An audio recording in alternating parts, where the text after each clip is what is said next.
എല്ലാവരും ചേർന്നാണ് തെരഞ്ഞെടുപ്പ് നടത്തിയതെങ്കിലും പ്രാഥമികമായ ഉത്തരവാദിത്വം സംസ്ഥാന അധ്യക്ഷന് തന്നെയാണ്. എന്റെ പ്രവർത്തനത്തിൽ എന്തെങ്കിലും ആയിട്ടുണ്ടെങ്കിൽ അത് ഓഡിറ്റ് ചെയ്യപ്പെടണം, ഓഡിറ്റ് ചെയ്യപ്പെടും. ഞാൻ ശരിയായ നിലയിലല്ല പ്രവർത്തിച്ചതെന്ന് ബോധ്യമുണ്ടെങ്കിൽ ഓഡിറ്റിന് വിധേയനാവും.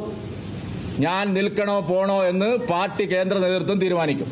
അതിന് യാതൊരു തടസ്സവും എന്റെ ഭാഗത്തുനിന്നില്ല.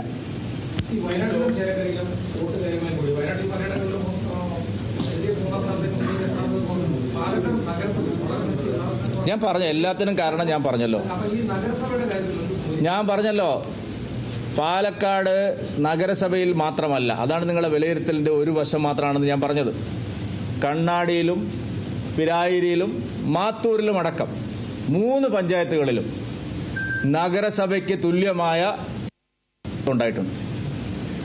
ലോക്സഭാ തെരഞ്ഞെടുപ്പിനെ അപേക്ഷിച്ച് 4000 വോട്ട് കുറഞ്ഞത്, 2000 വോട്ട് കുറഞ്ഞത് ഗ്രാമപഞ്ചായത്തുകളിൽ നിന്നാണ്, 2000 വോട്ട് കുറഞ്ഞത് നഗരസഭയിൽ നിന്നാണ്.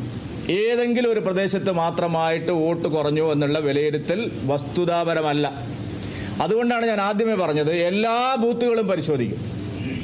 കഴിഞ്ഞ 3 തെരഞ്ഞെടുപ്പുകളെ എടുത്ത് എല്ലാ ബൂത്തുകളും പരിശോധിച്ച് ശരിയായ വിമർശനം നടത്തി, വിശകലനം നടത്തി, നഷ്ടപ്പെട്ട പിന്തുണ ചെറുതാണെങ്കിലും, ഞാൻ ഒട്ടും കുറച്ച് കാണുന്നില്ല, ചെറുതാണെങ്കിലും നഷ്ടപ്പെട്ട പിന്തുണ തിരിച്ചു പിടിക്കാൻ വരും ദിവസങ്ങളിൽ ശ്രമിക്കും. തദ്ദേശ തെരഞ്ഞെടുപ്പ് ആവുമ്പോഴേക്കും അതിന്റെ പൂർണ്ണമായിട്ടുള്ള മുന്നോട്ട് പോകും.